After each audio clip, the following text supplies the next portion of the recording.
Yeah, break it up into something. Putting in transcription is going, so your speech may get picked up. It's fine. It's We already saw this.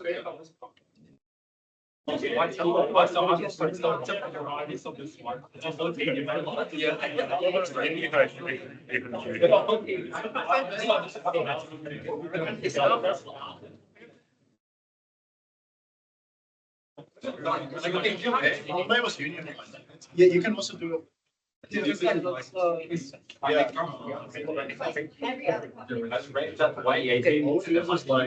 It should be all those like your other verses. And you try to find like something that's different. See, we're just trying to find like the maximum right? This is before you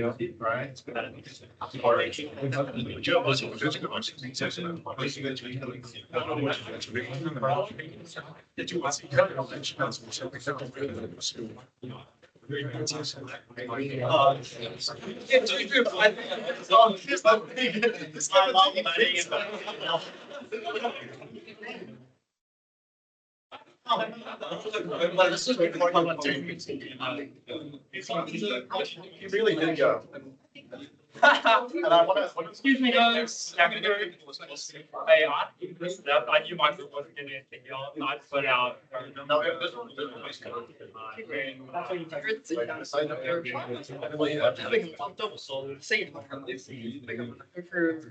I read it, and that was doable. Was doable, I just didn't get it. Yeah.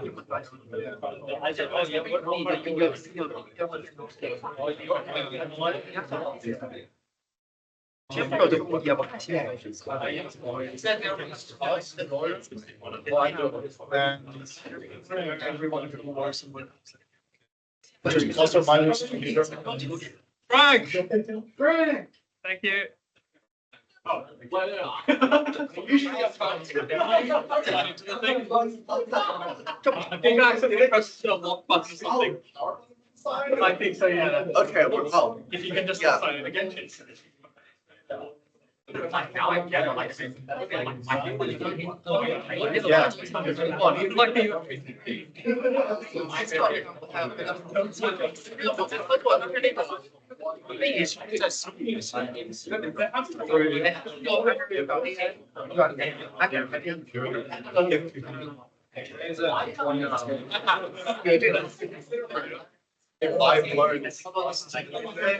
picking it up. That's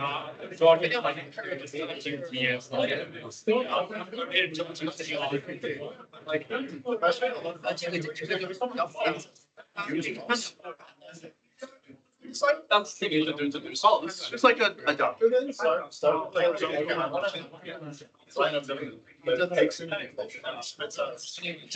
So now you have two problems. Searching for like a whole ass roast. Yeah, yeah.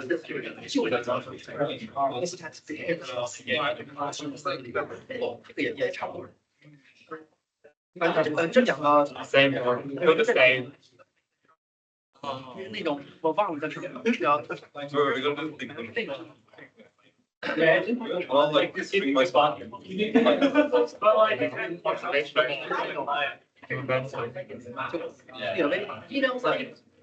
Yeah. 我现在在讲那个数学这边。Are you actually going to spend more stuff? Who knows? Maybe physics. I have to dodge. Good master bus. You did another one. Oh, no, two more. Oh.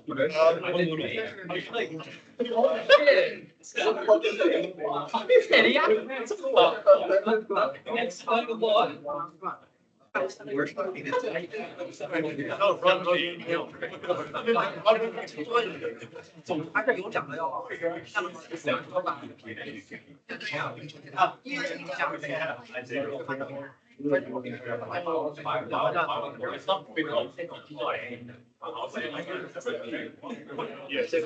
还是得写两遍。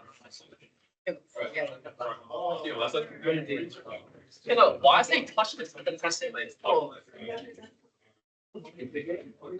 Like, really feel that they could have wiring. I'll do money too. Managing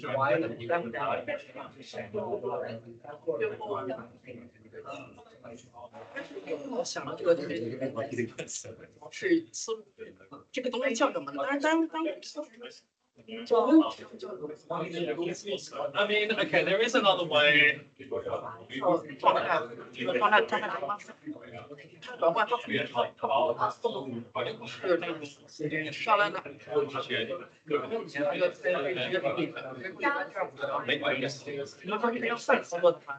Yeah, like last time we did the submission field. Like singularly. 思路上啊，得对。It's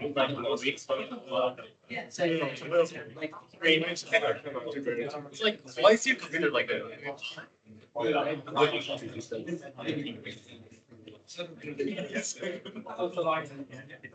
you get paid for this. I think you can manage that.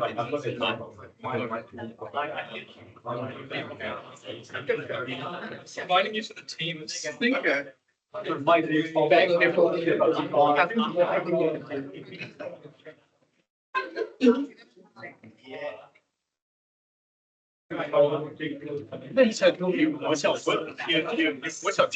我想听到你的看法是什么？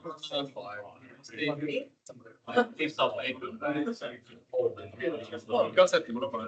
这个看上这个是很简单，这个但是我这样right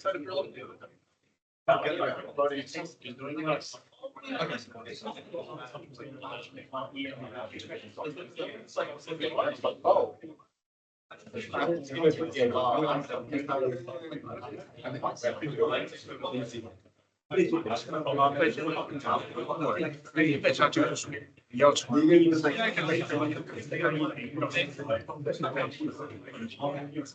Also, I'm happy for students to make this.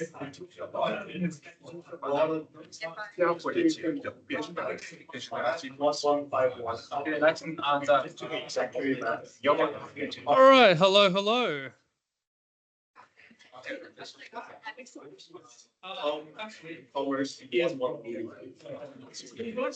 Yeah, here's good.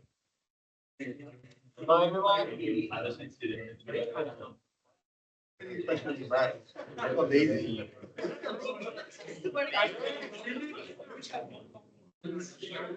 Oh, yeah. I never run into those.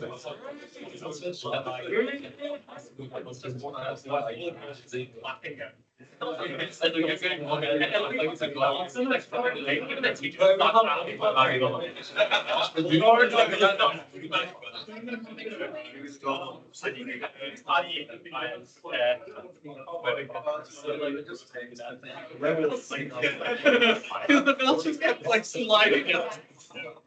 No, I wouldn't understand. I would. There's one next week as well. On Wednesday.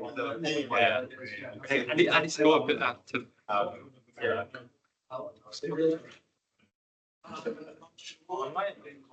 Hello, everyone. Henry.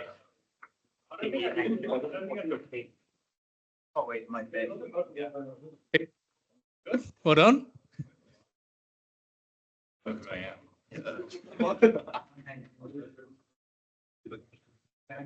Okay.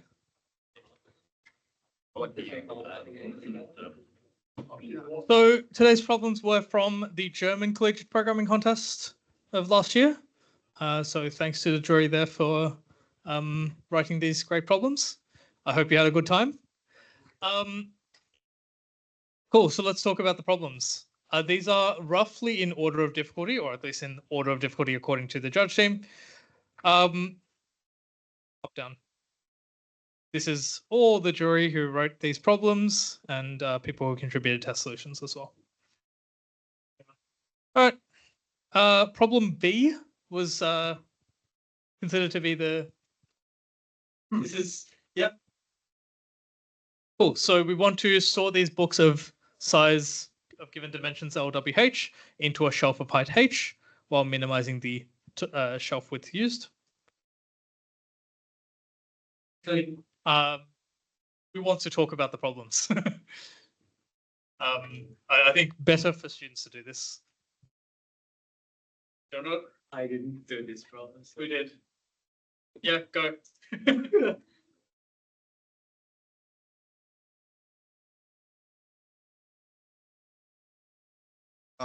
Yeah.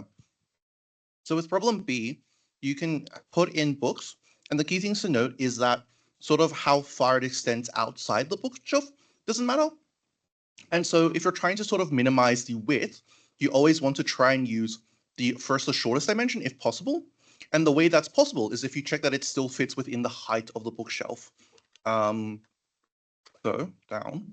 So you want to try and always put the smallest child shelf length in the width direction and the second smallest upwards, because you want it to be as possible you want it to be still possible, I suppose.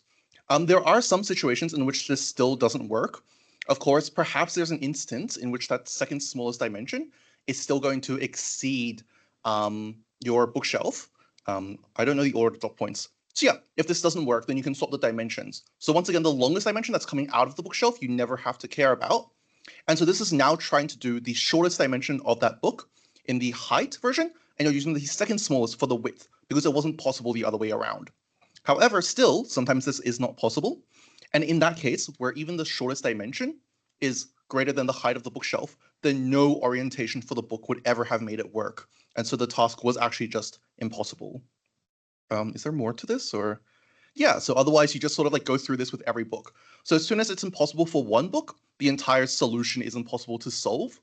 But if every book is possible, you just try this kind of ordering where you try and see if it will fit if you do the smallest side length as width.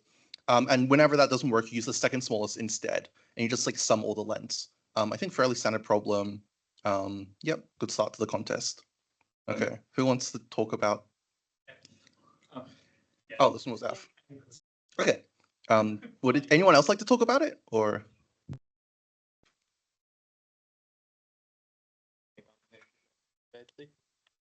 So we have three like different operations where we can like horizontally flip, vertically flip, or like 180-degree rotation. So first of all, like what we need to know to solve this problem is like if you do one operation twice, it goes back to the initial state. And that also matters when we do like different operations like shuffle together. For example, like if I do horizontal flip, vertical flip, and another horizontal flip, it's the same as doing only one vertical flip. And okay, I'm not gonna look at the like solution inside here. So, okay, so what we need to know is like how many like different operations all of these three have, and if there's like any odd number of operations of a like any of these fields, we have to like perform that. Yeah. So the other thing is like you can just map them like accordingly for create like three different maps where each of the like letters are mapped to another, and you can just send in the string and like perform those operations. And it should be done like in approximately n time.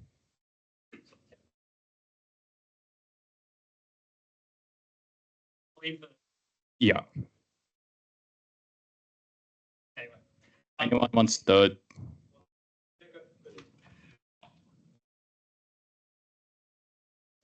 Okay, so pretty simple. This is just a graph problem, and you want to find the biggest connected component in the whole graph. I heard some people trying to use union find. I hadn't done that for a while, so I forgot. So I just did a simple DFS with the visited array. So I created a visited array for every single node. And once I see it, I just make a visited. And then I made sure to go through all the connected component by just seeing if it's not in the visited. If it's not in the visited, then I just do a DFS on that. And every visited node becomes included in the visit graph. And then while doing that, I just count the biggest connected component within the DFS graph, and I just return the biggest one. So not much to talk about, I think. Yeah. Yep. So you can use BFS or DFS. DFS was easier because I was using C, just recursion. BFS, I needed the Q ADT, but that's impossible. And oh yeah, and they were talking about the Python default recursion death. So apparently, according to them, there's a limit set on Python, and that actually limited them, even though they would have gotten under the time limit. So they had to manually change the Python limit to do it. So maybe that's kind of weird, right? One time I'm not time limit exceeded. Right. I love Python. All right, next one, please. Want to do inference? G. G. Yeah, I'll take this. So it's just for like, so you have updates, and for update you have alternating like A0 minus A 0 A, and then it goes on like that, and you need to perform like a range add to like an interval. But like the thing with this problem is noticing that n is max 4,000.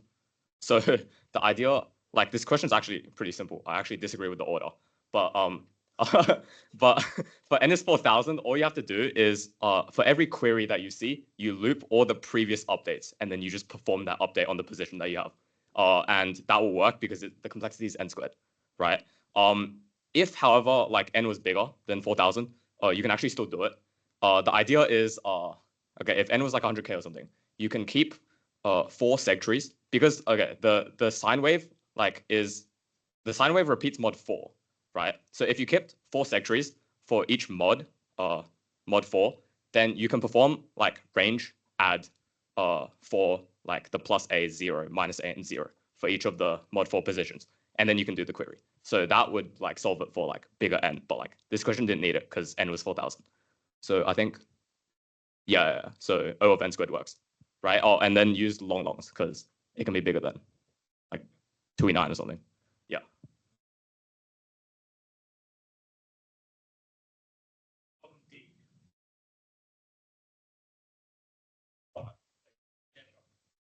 So the idea is they give you an array, and you have to make a staircase out of like this. Like you can think of it as a staircase, and so you need the final array to have like in the final array, you need each element to be one larger than the one previous to it and one smaller than the one after it. So essentially a staircase. The idea for this question is, well, the way I did it, which I think, okay, sure, okay. I'll just talk about the way I did it. So the way I did it was, you just, you not try to knock off the staircase thing because it's annoying.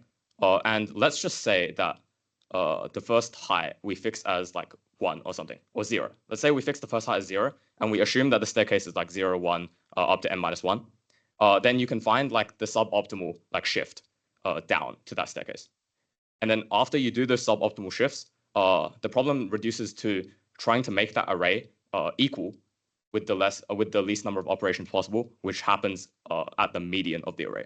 So the tilde for this like problem solution is you loop through for each array position I, you will subtract it by I, sort it, and then add the absolute difference between everything and the middle value of the sorted array, and it will work. I think naive doesn't work, binary search doesn't work. Oh, they said ternary search. Okay, that's not needed. My solution's better. Okay. Oh, yeah. Even though it is using symmetry also, yeah. Yeah. And topic series. That's it. Just as an exercise. Yeah. Can you explain tone research? Because I'm sure not everyone has seen it before. How do you do this for return research? So, What? okay, so we want to transform it to some x, x plus 1, x plus 2, etc. I hope it's clear that if, like, whatever the sequence is, if you make x really, really, really big, then the cost is really, really big. If you make x really, really small, the cost is really small. And if you think about it some more, you should be able to convince yourself that the cost decreases until you get to some best point and then increases thereafter. Yeah. So the shape of the curve is something like this. And then you can do ternary search, which is very similar to binary search. Instead of picking the midpoint and recursing to one half or the other, you pick 2 points in between, and then you throw out 1/3 of your search range at every step. Yeah. So to keep it simple, you test like between low and high. You test 2 points that are equally spaced at 1/3 of the way each, and then if the someone have a marker on them? Yeah, we need a mark. Do you have a whiteboard marker? Thank you. Also, we need like to check 4 points, right? Since Yeah. side. So Apparently, the case that we can finding the lowest or highest point when the given area is like decreasing. Oh, right, okay. Okay. is there any other color than orange? Sorry.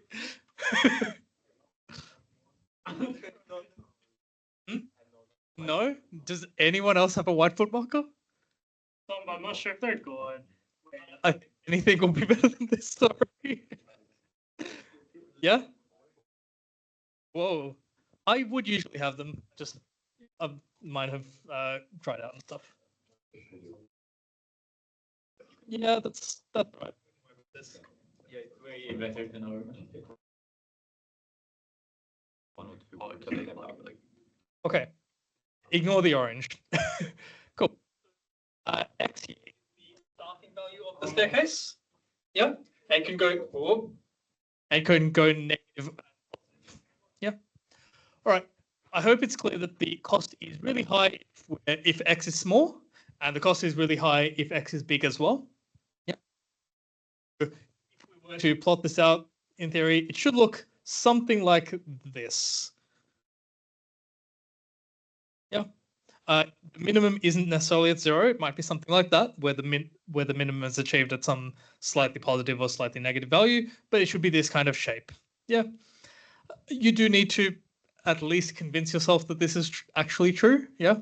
You don't want to allow any kind of, brief upticks anywhere else. Yeah. But assuming this is all good and fine. Okay. How do we actually find the minimum? Is really annoying me. It's like picking up half the things I say.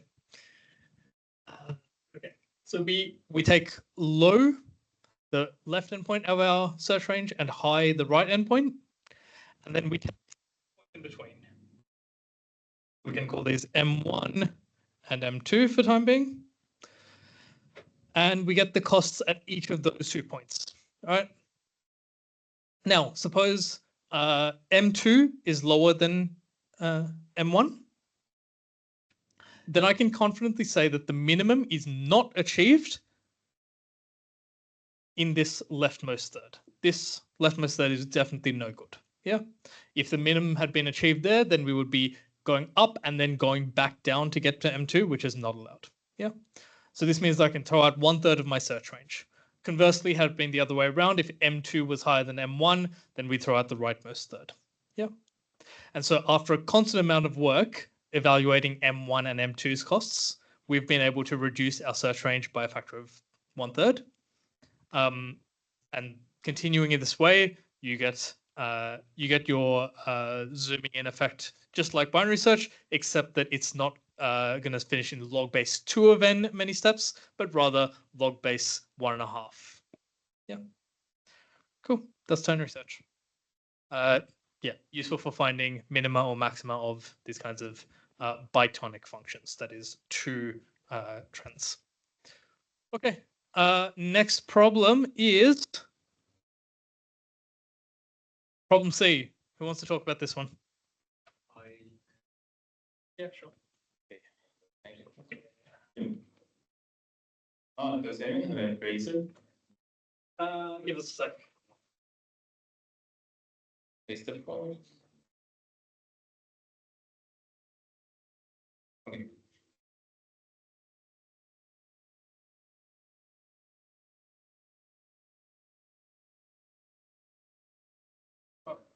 Nah.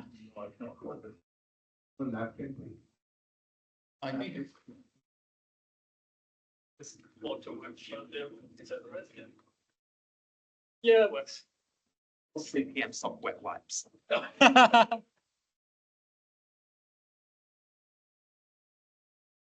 okay. So we have a code, like let's say the lines are the words and the x's are the variables.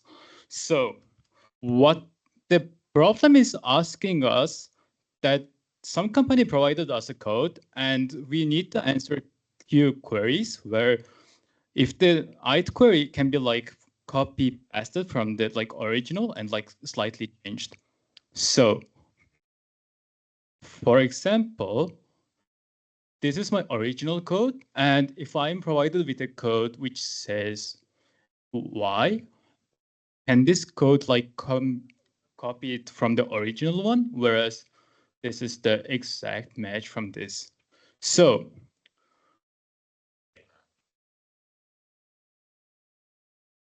the first thing we can think about, like when in terms of matching like two different stuff to be like same or different, is a hash.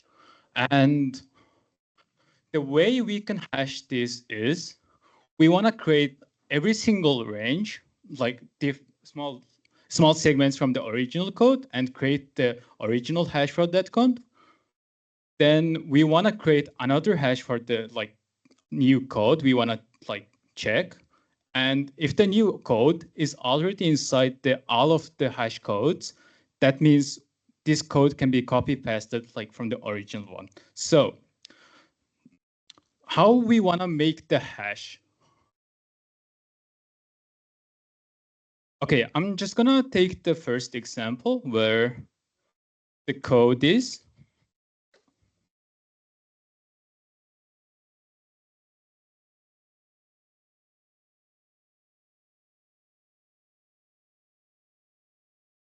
I in list to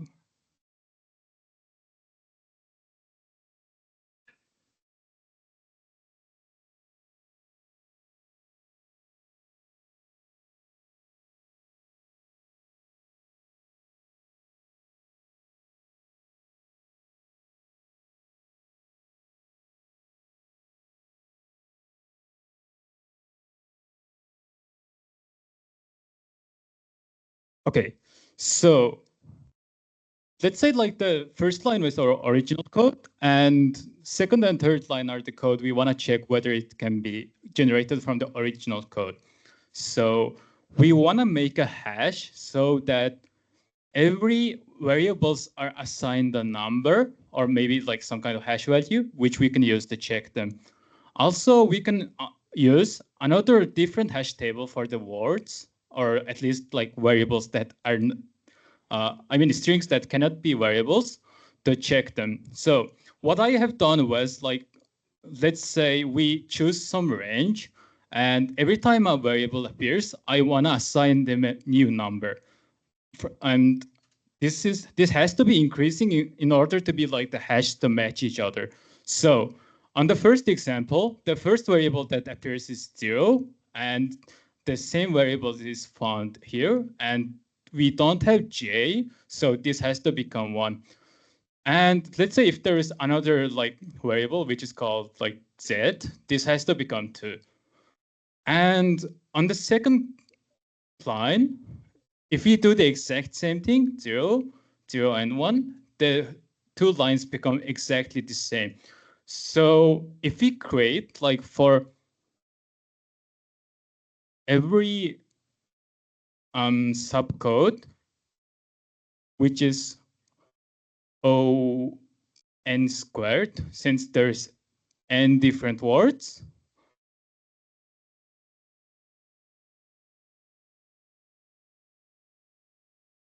So if you have n squared hash, we can check this hash in approximately O log n or O1 in terms of depending on how you store the hash. So we can like just use normal like rolling hash technique where every time a new element appears after the first one, we like update our original hash by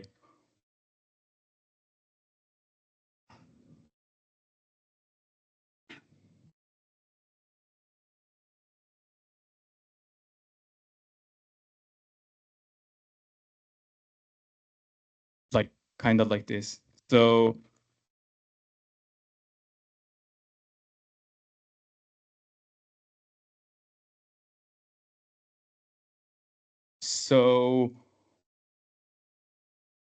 if you have every range, then you can generate this hash in approximately O n time, depending on the length, which should be fast enough. In terms of generating the hash, you want to know. Yeah. So in terms of generating the hash, like we want to start at every single element to be the first element, and after that, like we want to go as far as possible, which means the end index. So if a variable is appearing for the first time, which we can easily check using a map or like set in C++, we can just assign a new value. So if let's say like we don't have this element, which means 0, and since we had this before, this means this already has an answer, and we didn't see this before, this is going to be 1. And if we do that like starting from every like string, we can do that O n squared times, since we are like adding only one stuff at the time, which means this like doesn't have to be multiplied by n rather than the hash constant, which is log n. So we can generate and check in overall O n squared log n. This is generation. And in terms of checking the hash, since the length is n, we can just generate the new hash in O n log n time. So, and the checking is just log n time. I mean log n squared time. So overall time complexity should be O n log n squared log n. And if anyone has a question, feel free to ask. Yeah. And then you run that for Q queries, right? Yeah. So that happens Q time, like the bottom part happens Q times. Yeah. So here the n is the like the length of the like new line, which means like the sum of those should be like small enough since. But there's like Q queries, right? Yeah. And there's wasn't Like so. If you want to like read the input, that means like you're already doing n operations, right? And since there's Q queries, you have to like spend n times Q like time complexity just in terms of reading. And I guess like this n is like different n where it's like the length of the like new line. I guess I'm gonna say this is n. Yeah. And like the total length of all of the like checking codes is like not big enough that we don't have to care about. But if it was like big enough as is, like we can't even do like normal check, right? And what about like hash collisions, right? Can that happen with your? Yeah, so there can be definitely hash collisions, but we can just like, so the chance of like hash collision is the hash model. And if you have like two different hash values where your hash like power is different and hash mode is different, the chance of collision is like the new chance of collision is like the original hash times the new hash model. So it's gonna be like extremely low. Let's say like this is like 10 to the 9 and the other is 10 to the 9, then the chance of hash collision become 10 to the like 1 in 10 to the 18. Yeah. You explain the hashing. How do you hash the string? So let's say like we have values A, B, C, just no like words. and the wedges become like 0 and 1 and 2. And let's say like this can be like any number. This can be any number. So let's say like hash power was 10, and let's say the hash model is like 1,000. So the hash of A is going to be 0, hash of B is going to be 1, and hash of C is going to be 2, and hash of AB is going to be 0, 1, which is 1. Hash of BC is going to be 1 times 10, the hash power, plus 2, which is going to be 12, and hash of ABC is going to be 0 times 10, and which is 0, plus 1, 1 times 10, 10 plus 2, which is 12. So, wait, this is not a good example. Shouldn't the hash of AB be equal to the hash of BC in that case? Yeah, so I'm just like talking about like one hash in general. But in terms of hash generation, like you start from the beginning of each range. So everything has to become like 0. And let's say like the initial hash was like 126, and the new element was like D, and this is gonna become 4 since like we have A, B, and C. Oh wait, this is 3. So the new hash is gonna become 1,263 model 1,000, which is 263. Yeah, and if that's good enough, we can go to the next. Also, eliminate hash collisions completely. If you store a hash map instead of storing the hashes, and then you just manually check to avoid hash collisions. Yeah, but like that's also like increased time complexity, right? No, because the only instance in which you would get increased time complexity is if you have multiple things hashing to the same point. Yeah. At which point you would get WA in the odd solution. Oh, okay, yeah.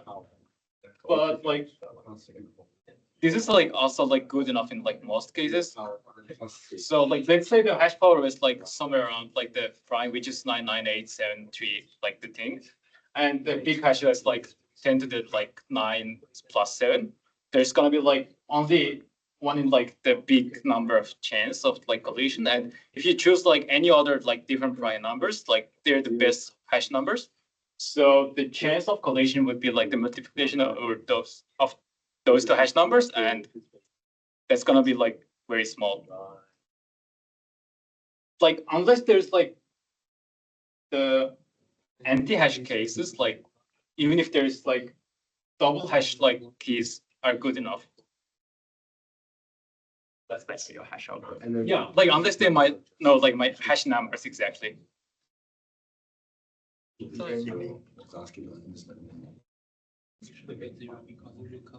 yeah.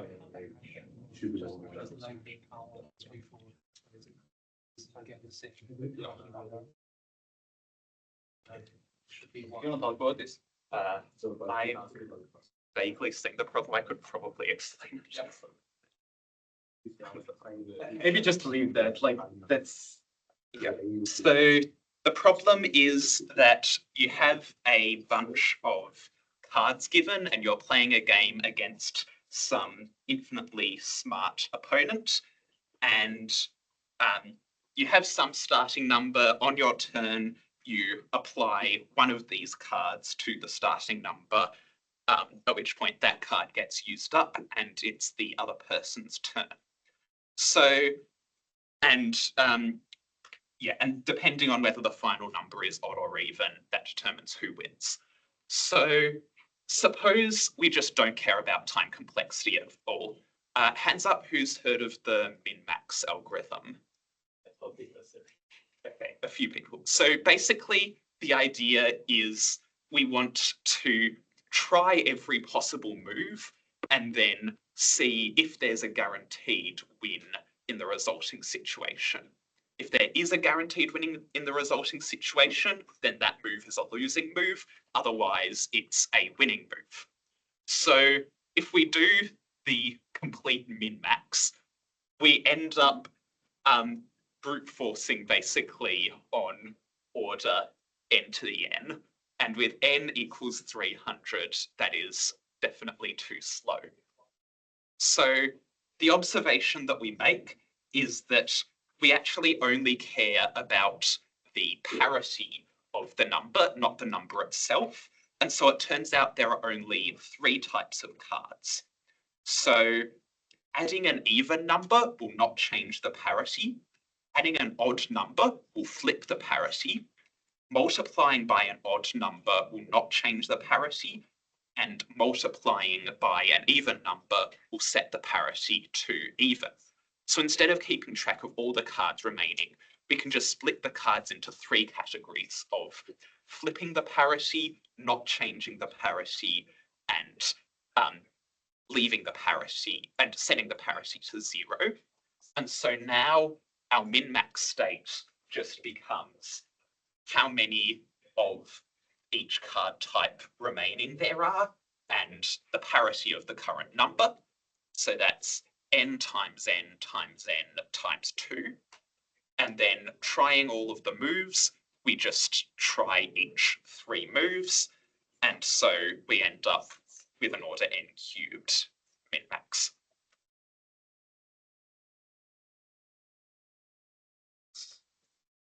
I'm done.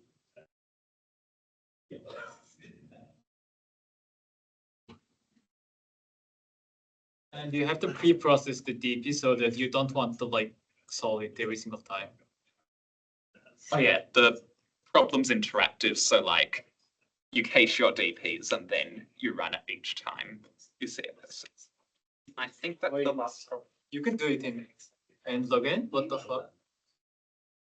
Wait, there is a challenge version.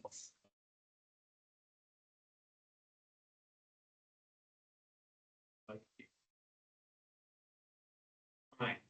Who wants to talk about? This one we did not use. Yeah, I don't think we have seen this problem. I think that's all. We didn't use this one either. Yeah, I think in terms of difficulty, that was the hardest one. I think we're done. Yeah, we used. I'm sure by now we must. Yeah. Hey, we're done. I'll jump on the front. The mic was like getting in and out. Yeah, the mic is real dodge, but yeah. So we picked the 7 easiest-ish problems of the set, but the original set has 11 or 12 problems. Actually, no, it has 13 because there was an M, right? Yeah. So it has 13 problems. I probably will, or I will try to remember to make a practice session where you can reattempt these problems because 1 hour and a half is not very much, and I'll see if I can add the rest of the problems so that you can try your hand at the full set in your own time. But yeah, importantly, we have another one of these in exactly 1 week from today.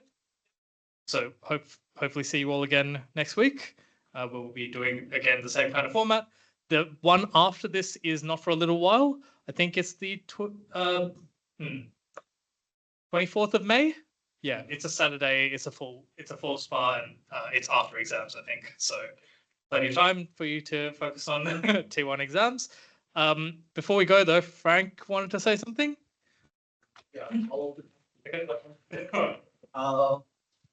Yeah, so hi, I'm Frank from CPM SOC. Yeah, we just have some upcoming events that might interest you guys. This Friday at 6 to 7:30, we have a programming workshop. I think it's like intro to DP number 2. Correct me if anyone else knows something else. But yeah, also we have shirts going on right now. If you'd like to get a Dijkstra shirt that has that is made up of code that prints Dijkstra, we have those right now with the CPM SOC branding. Yeah, that's sales for that close on Saturday. But we do also have another contest starting on Saturday. It's a bit of a joke April Fool's contest. It's called Competitive Pizza Making Situated Online Contest. And that runs for like 5 hours, but also 5 days and 5 hours. It's a bit of a confusing thing, but if you guys want to give it a go, definitely have a shot. There'll be like kind of raffle prizes. The prize pool's over $300 of various goodies. So definitely give that a go if you guys are free over the weekend. And then next Wednesday, 12 to 2, we do also have a math workshop to do with number counting or something. I've forgotten the exact workshop topic. Methods of counting. Yeah, so plenty of upcoming stuff. If you guys want to stay updated, just the best place is to join the CPM SOC Discord. If you have any questions, feel free to ask me afterwards. Yeah, hope you all enjoy. Pardon? Oh yes, follow us on Instagram as well. Yeah, Facebook events as well. Awesome. Thanks everyone. Hope you all enjoyed the contest and the debrief.